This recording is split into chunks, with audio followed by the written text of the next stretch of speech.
I'm joined today by Marc Hyden, who's the National Advocacy Coordinator with conservatives concerned about the death penalty. He comes most recently from the National Rifle Association, where he was campaign field representative in the state of Florida. You know, Marc, I think this is probably the first time on the show that we're having a former NRA person on, because we just agree with you so much from the conservative side. And I think increasingly people are understanding that there's really nothing very conservative about the death penalty, is there? Well, you're absolutely correct. When you look at the death penalty and you look at what principles conservatives hold dear, they just don't line up. Conservatives believe in pro-life policies, but the death penalty risks innocent life. Conservatives also believe in fiscal responsibility and restraint, but the death penalty is far more expensive than life without parole, and it's even led to tax increases. And we also believe in limited government, but I don't believe there's anything limited or wise about giving an error-prone state the power to kill its citizens. So I think it's antithetical to conservative principles. And this idea of the government having as little involvement as possible, if we sort of think of the conservative idea of the government should take the smallest action possible to have the best possible outcome. I was recently looking at a study showing that harsher sentences, including the death penalty, do not actually have a deterrent effect on crime and do not actually improve the sort of status quo around crime. So why would the government take what I think we would all agree is a bigger action, right? The putting to death of someone, if we are not even getting that desired impact of either deterrence or whatever else it may be? Well, conservatives like to do cost-benefit analyses, and I like to do the same. So I asked myself, for a big broken government program like the death penalty that has a high human and fiscal cost, what do we get out of this? What's our bang for the buck? And truthfully, we don't get much. You're right. The death penalty does not deter murder. The states that are the perennial leaders in executions actually have the highest murder rates. And if you look at states like New York and New Jersey, their murder rates actually went down once they repealed the death penalty. But if you go beyond public safety, because we know the death penalty doesn't deter, you also are confronted with the fact that the system is very harmful on murder victims' friends and family members because of the long, drawn-out process and the incessant media attention. There's another way. You know, I read about your position on how the death penalty fails the families of the victims. I think there's another way to consider also, which is that when you say, well, certain types of crimes are worthy of the death penalty and others that may appear just as heinous, but maybe it doesn't involve a multiple murder, it was just a single murder, doesn't it in a sense risk devaluing the sort of the victims of what has been determined to be a crime that's not quite bad enough for the death penalty, but bad enough for life without parole? It starts to sort of categorize the different victims and affect their families as well. It does, and conservatives, you know, we pride ourselves on valuing life, but that kind of valuation is inappropriate. It's saying some lives are worth more than others, and that's how the death penalty works. It's very arbitrary. If you look at the race of the victim, if it's a white person who may or may not have been murdered by a person of color, there's a higher likelihood that it's going to turn out as a death penalty case as opposed to life without parole. And that goes back to, you know, Lady Justice is supposed to be blind, but apparently she's not colorblind.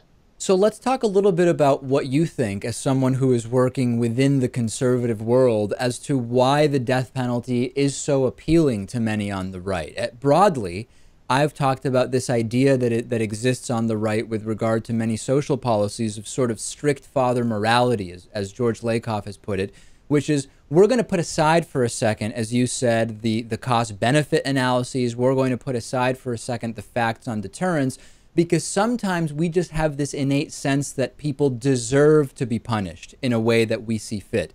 Am I onto something there? Is there some other explanation that you see as to why so many on the right really like the death penalty? I had a conversation at the North Carolina GOP convention Someone came up to me and they said, I support the death penalty because I think that some people just deserve to die. And I told them, I'm not going to argue with that line of thinking. That's your own opinion. But do you trust an error-prone government to fairly, efficiently, and properly administer this program when you don't trust it to deliver a piece of mail? And the light bulb went off in his head and he walked away being against the death penalty. We have to look at this program not in a theoretical framework, but how our government actually operates it. And it operates it in a very, very flawed fashion. Is that, in your mind, the best way, speaking as a conservative who has convinced other conservatives that the death penalty is a bad idea, is taking a sort of we don't trust the government approach the best way to change other conservatives' mind on this? Because there's so many arguments that could be made, right? There's the cost argument. There's the risk of innocent life argument, and we've seen increased data that suggests 1 out of 25 on death row is not guilty of the crime they've been convicted of. What, in your mind, is the best argument? And maybe that one is it, which is, listen, we don't trust the government, and we don't want them putting the death penalty on anybody. Well, I found that one to be very convincing, but for me, it's the preponderance of the evidence. I used to support the death penalty, but once I looked at it in a conservative framework and I noticed all of the problems, all of them together is what pushed me to finally come out against the death penalty. And, each person is different. Some people are led by the cost arguments, which I'm a fiscal conservative as well, but others are not swayed by that, but they're swayed by the life issues or just their distrust of government. So every person is different, but there's no shortage of reasons to oppose the death penalty. Nebraska is a recent conservative state that has repealed the death penalty, and your organization played a role there. What is it that you do on the ground to try to get a repeal going? I mean, what are the sort of logistics involved? Well, it takes years of planning, and our involvement in Nebraska was part of a broader coalition. So there were a lot of different organizations that were involved, and it went on for years. They were working with legislators, persuading them, showing them the information about the death penalty. But they were also working, and I was working as well, with the grassroots and grass tops in Nebraska to get them to contact their legislators and let them know which way they should be voting. They should be voting the way of their conscience. They should be voting the way of their principles. And after years of pushing towards this, Nebraska finally repealed the death penalty, and they did so by overturning a filibuster as well as a veto override, and became the first red state in over 40 years to repeal the death penalty. So what can individuals do who still live in states with the death penalty? Is starting with their most local of legislators the way to go, writing to senators and U.S. members of Congress?